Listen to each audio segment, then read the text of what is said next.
What's up guys, welcome back to my YouTube channel.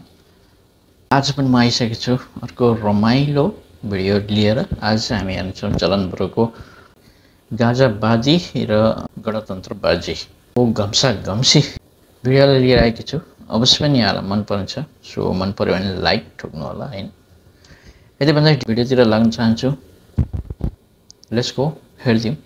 Let's go. काका हजुर, राजालाई मेरो आन्दोलनमा आउनुस् बोल्दिनुस् भन्नुहुन्थ्यो। ए बाबा बोल्दिनुस् न बोल्दिनुस् भन्थे, बोल्दिनु भयो। उहाँलाई धेरै धेरै धन्यवाद छ। त्यही त एकदम खुसी हुनुहुन्छ होला हैन? म त खुसी हुने भइहाल्यो नि, तपाईहरु पनि त खुसी हुनुहुन्थ्यो नि। हाम्रो कुरा छोडिदिनुस्, तर हजुरबा चाहिँ अलि दुखी हुनुहुन्छ जस्तो लाग्यो। पूर्व राजा ज्ञानेन्द्र शाहले गरेको सम्बोधन सुनेर छक्क लाग्यो। हामीलाई साथ दिन, तर केमा साथ माग्नु भयो तपाई? बुझिएन। बुझेर पनि नबुझे जस्तो नगर्नुस् न, राजा फर्काउने रे। कता फर्काउने?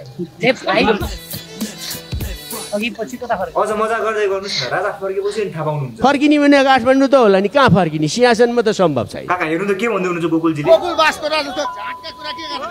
झाट भनेको के हो? थाहा छ? भुत्ला हो। भुत्ला कुरा बुढोले लास्टै हँस नि के यार।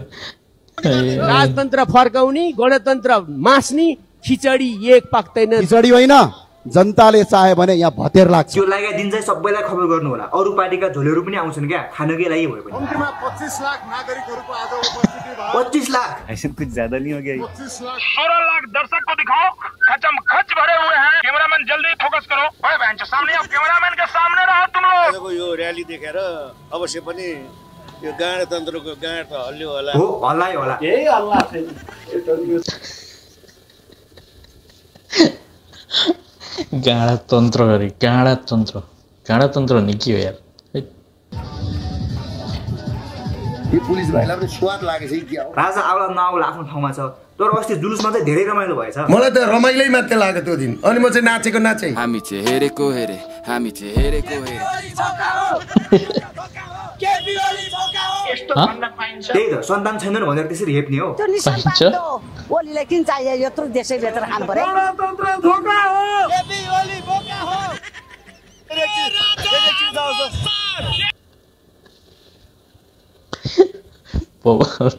पवाल के यार, यस्तो पनि हुन्छ यार। अश्लील, असभ्य, गाली गलौज। त्यो जुलुस पूर्व राजाको स्वागत गर्न गएको थियो कि मलाई गाली गर्न गएको थियो? राम्रो काम गरेको थियो भनेदेखि आई लभ यु भनिहाल्थे।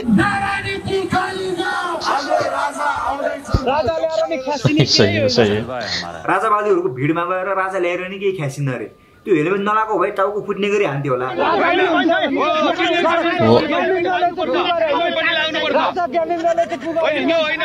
यता फेरि अर्को बहादुर नेपालीले राजावादीहरूको भिडमा गएर राजाकै विरोध गर्दै हुनुहुन्छ। 17,000 मान्छे मर्या, किन राजतन्त्र आउनु पर्यो? राजावादीहरूको बिचमा उभिएर राजाकै विरोध।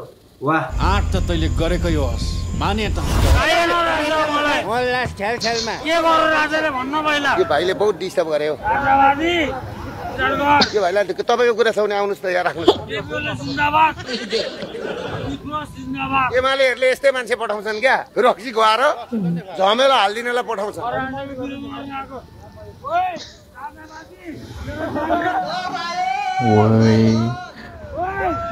खतरा कि खतरा भएछ।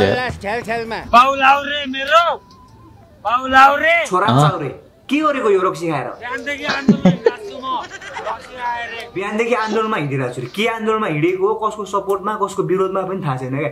हातमा नेपाली झन्डा बोकेर राजाकै विरोध, बरु एमालेको झन्डा बोकेर विरोध गरे हुन्थ्यो नि। अर्को जोडियालाई पनि हेर्नु छ नि। पुलिसको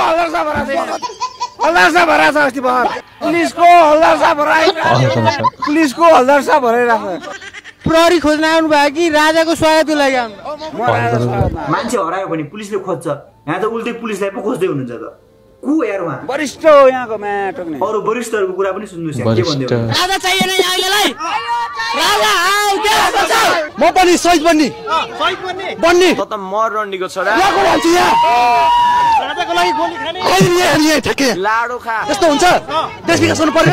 कतै रोजगारको अभाव छ यहाँ, पढाइ शिक्षाको अभाव छ। पढ़ने निकले वाले छात्रों को राजनीति से दूर रहना चाहिए। तब पढ़ाई लिखाई में ध्यान लगाओ, IAS बनो और देश को संभालो। लेकिन नहीं, तुम्हारी गाड़ में पढाइ शिक्षाको अभाव छ। स्कुल ड्रेस लगाएर झोलामा किताब बोकेर पढाइ शिक्षाको अभाव छ रे। प्रधानमन्त्रीज्यू के भन्न चाहनुहुन्छ? विद्यार्थी बाबुलाई मेरो के सुझाव छ भने राम्रो पढ्नुहोस् अनि विदेश जानुहोस्। नेपालमा काम त पाइन्न। काम खोज्ने होइन, काम सृजना गर्ने शिक्षा दिन गइराखेका छौँ। दिएको हो। अस्ति एउटा टिचरले विद्यार्थीको गाला सेकाइदिएछन् तातो पन्युले। त्यसमा छन् टिचरहरू। तनहुको भिनाद नगरपालिका 6 मा रहेको प्रभात एकाडेमी बोर्डिङ स्कुलकी लेखापाल सुषमा श्रेष्ठले पन्यु तताएर विद्यार्थीलाई यातना दिएकी छन्। अरे यार पन्युले पनि त्यस्तो गर्ने हो नि। थट कस्तो मास्टर है। अर्काको छोरीलाई कति दुःख गरेर चाहिँ पढ्नको लागि भनेर पढाएको हुन्छ, मास्टरहरूले चाहिँ त्यस्तो गर्ने। यो चाहिँ अलि भएन कि होइन हाम्रो नेपालमा यार। के पारा हो? म चाहिँ राजतन्त्र हुने बेला सानो थिएँ, मलाई राजतन्त्रको बारेमा खासै थाहा पनि छैन। तर त्यति बेला मैले न्युज मिडियामा अहिले हेर्दाखेरि हाम्रो राजा हुने बेला सान के थियो, राजाको सान थियो भन्दा पनि भित्र जनताको अवस्था कस्तो थियो भन्ने कुरा हो क्या मेन। म चाहिँ राजतन्त्र हुने बेला सानो थिएँ, मलाई राजतन्त्रको बारेमा खासै थाहा पनि छैन। थाहा छैन भने यहाँ सुन्नुहोस्। राजाको शासन यस्तो थियो म भन्छ, राज परिवारले र दरबार हेर्न चाहेको मान्छे विदेश जान पाउँदैन थियो। पासपोर्ट चाहिँ दरबारभित्र बन्द थियो। बोल्ने स्वतन्त्रता थिएन, सङ्गठन गर्ने स्वतन्त्रता थिएन। महिलाहरूलाई यो लेभलको चाहिँ निर्णय प्रक्रियामा सहभागिता थिएन। बुझ्नु पर्यो यो कुराहरू। किनभने महिलाहरू त राजा गर्नुपर्छ भनेर उठ्दैछ नि त। जब देश संहार हुन्छ तब महिला उठ्छन्। अब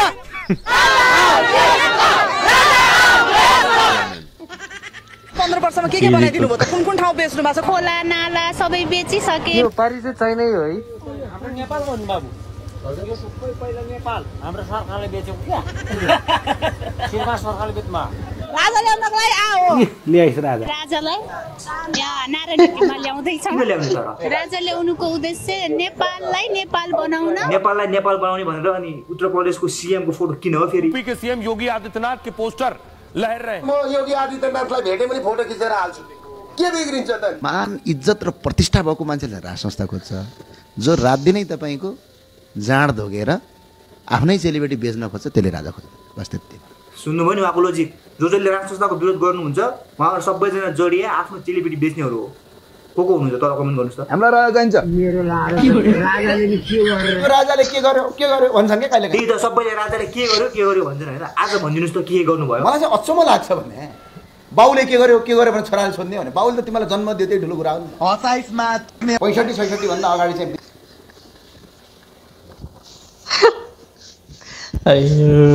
ज्ञानेन्द्र सर पनि के भएको यार। विदेश धेरै कम जान्थे मान्छे, किनकि यो देशमा रोजगारी थियो, कल कारखाना थियो। पञ्चायत कालमा त कस्तो थियो भने विदेशीहरू चाहिँ नेपालमा काम गर्न आउँथे। विराटनगर जुट मिल थियो, हेटौडा टेक्सटाइल थियो, भिरकुटी कागज कारखाना थियो। र आज के भयो? सरबका सब बन्द गर्ने। हामी कदापि यो कि विगतमा नेपाल ठिक थियो भनेर। विगतमा नेपाल ठिक थिँदै थिएन। एउटा भन्छ, अर्कोले अर्को। कसको चाहिँ कुरा विश्वास गर्नु त हामीले? जति विकास भएका छन् ती अहिलेकै पालीमा आएर भएका छन्। पहिलाको नेपाल त गोल्डन एरा भन्छन्। कसको लागि गोल्डन एरा? राणाको लागि कि राजाको लागि? नेपाल कहिले पनि धनी थिएन, कहिले पनि विकसित थिएन र गोल्डन एरा कहिले पनि थिएन। गोल्डन एरा त अहिले चलिरहेको छ। बरु किलोका किलो सुनसमा दिन्छ एयरपोर्टबाट। नेपाल र नेपाली जनता अहिले जे जस्तो भए पनि यतिको सम्पन्न विगतमा कहिले पनि थिएन। यो राजाको बेला विकास छैन भन्ने मुजीहरूलाई मैले भन्छु, तपाईँ यहाँ चिक्ने पनि 20 वर्ष पहिला फुसीको डल्लो थिइस्। काका के भयो? किन हाँसेको? मेरो त 3 वर्षको मेहनत।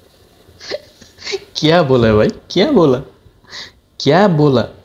आज राजा सडकमा आउनुभयो नि, धेरै खुसी नहुनु। त्यो सबै राप्रपाले गर्दा आएको रे। अनि आज आएर जम्मै 3 वर्षमा मेहनत गरेर माहौल बनाएपछि हामीले गरेको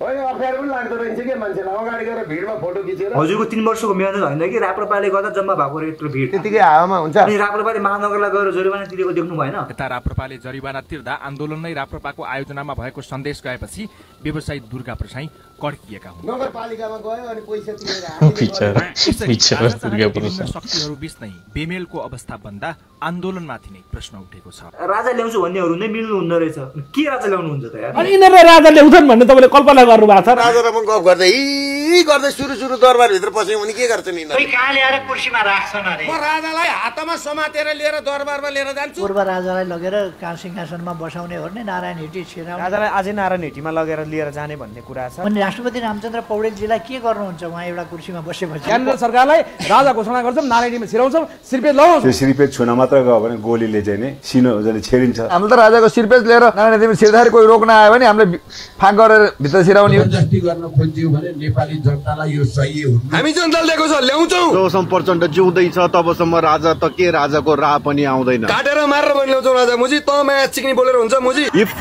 a king has to come why does have it be like Gyanendra Saha please make someone else a king किन ज्ञानेन्द्र शाह चाहियो अरु राजा भन्न सक्दैन हामी युवाले देशको भलो चाहने हो भने हृदयेन्द्रलाई राजा बनाऊ लिलबुद्धलाई राजा बना तेरी माया चिक्नी रन्डीको छोरो त माया चिक्नी कुत्ता साला कुकुर लिलबुद्ध दाइ लिलबुद्ध राजा भन रन्डीको त मुझ त गेडा होस् त राजा हो म कसरी राजा हजुर को हो र जङ्गबहादुरको दोस्रो रूप हो हजुर जङ्गबहादुरको दोस्रो रूप हो भनेर कसरी पट्याउने नबत्या जुङ्गा हेड जुङ्गा हुँदैमा जङ्गबहादुर हुँदैन कोही पनि पारसको देख्नु भने त्यत्रो जुङ्गा पारसले गाजा खाए तेरो गाजा खाइरहेको छु माछिङले मैले गाजा खानु ठीक हो कसरी हो घुस खानु भन्दा गाजा खानु ठीक हो भनेपछि पारस ठीक हो भन्न खोजे हो अहिलेको पारस शाह वास्तवमा भन्यो भने संवैधानिक राजा हुनको निमित्त सबैभन्दा उपयुक्त पात्र हो जसको कुनै एम्बिसनै छैन साधारण जोगी सन्यासी राष्ट्र प्रेम बाहेक अरु केही नभएर सन्यासी जोगी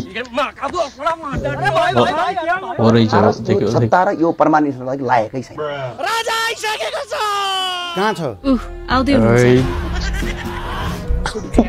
प्यारा देशवासीहरु माइके छोडो तपाईहरुलाई यो हेरौँ यो कोराइ के हालको यो पुरो कराईलाई बाँधेर चाहिँ मास्तिर धानको बाला राखेछ सिर्पेच नयाँ सिर्पेच 5वटा मात्रै राजा रहनेछन् एउटा बेलायतमा र 4वटा खेल्ने तासमा अनि त्यो खेल्ने तासमा 2वटा जोकर पनि हुन्छ एउटा जोकर चाहिँ तपाई नै हुनुपर्छ बिल्कुल हामी राजा बजेर राजा फर्काउनै पर्छ के गर्न राजा फर्काउने हजुरले त्यो 70 करोड झम्बाउनु भयो नि हो त्यो असुल गर्न भयो भने राजा फर्काउने रे बिल्कुल नेपालमा राजा तपाईले देख्नु भएको हजुरले पो चस्मा लाउनु भएको छ आँखा कमजोर छोरा देख्नुहुन्न हामीले त देख्छौं नि को राजा राजा ज्ञानेन्द्र शाह त हुन थाहा छ नि तपाईलाई ज्ञानेन्द्र त फटा हो आफ्नो सन्तानलाई नाश गर्ने मान्छे हाम्रो ग्रेट ज्ञानेन्द्रलाई रिस्पेक्ट गर रन्डीको छोरा ज्ञानेन्द्र का एउटा छोरो पाल्न छैन यदि राजा खान पाइन्छ राजाबाडी भएर के भनेको थियो तपाई त राजावादी हो तर राजाबादी हो पृथ्वीनाथबादी हो वीरेन्द्रबादी हो महेन्द्रबादी हो ज्ञानेन्द्रबादी होइन मुकुन्दजी हजुरले भन्नुस् त के भन्न चाहनुहुन्छ यो विषयमा राजतन्त्र सामन्ती संस्था हो त्यो सिद्धिसकेको नर्क हो त्यही पनि वीरेन्द्रको राजतन्त्र भएको भए दिपेन्द्रको राजतन्त्र भएको भए जनता कम्प्रोमाइज गर्थे सहन्थे पनि अब यो ज्ञानेन्द्रको यस्तो डर लाग्दो त्यस्तो घिनलाग्दो तन्त्रतिर कोही लाग्नु हुँदैन राजा चाहिएन अहिलेलाई